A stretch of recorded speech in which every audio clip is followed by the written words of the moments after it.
John, a frustrating afternoon. What's your take on this afternoon's proceedings?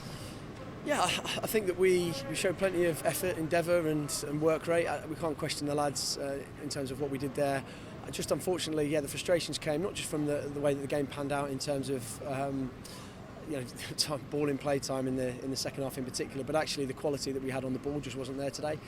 We just didn't show enough in all areas of the pitch. It wasn't just in the final third. I think there were a couple of other areas as well. We just didn't show enough, and that was the message in there to the lads that again, can't fault anything in terms of effort and what they did today, but we're going to have to deal with sides that come and do that. We've seen it today, we saw it against Forest Green, we saw it to some extent against Sheffield Wednesday as well, and other home games here where sides do come and make it difficult for us. In those sort of moments, yes, we have to take our chances that we didn't take in the first half in particular, but also we have to create more. We've got to create much more with the opportunities that we have going forward, and that's a real takeaway I think from today.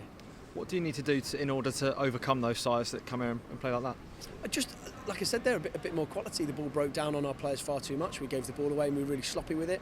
I think if we're being brave and we're trying to create and the ball breaks down there, then I've got no issue with it. But I think some of the times that we lost possession were really disappointing because of the nature of it and because what we were actually trying to do.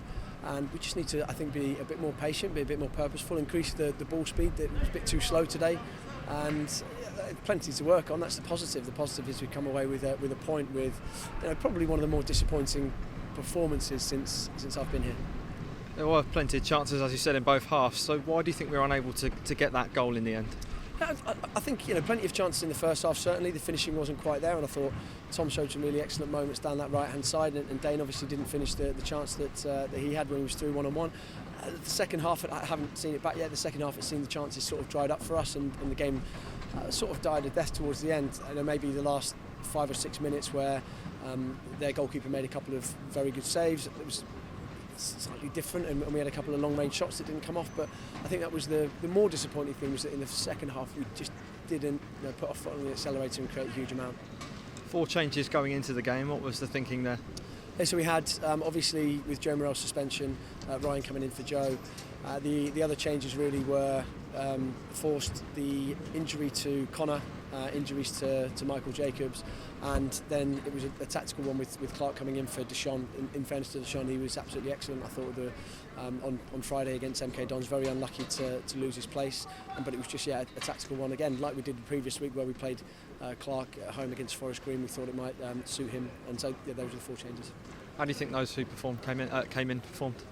I think if you take the ones that have been out for a long time, not out, sorry, but that haven't featured. So I thought Denver was excellent, considering he hasn't played in any of the games that I've been here so far. I hadn't started any of the games, and he wasn't even in the squad on Friday. So he's kept his head down. He's worked really hard, trained really hard, deserved his place today, and I thought he was excellent on that left-hand side.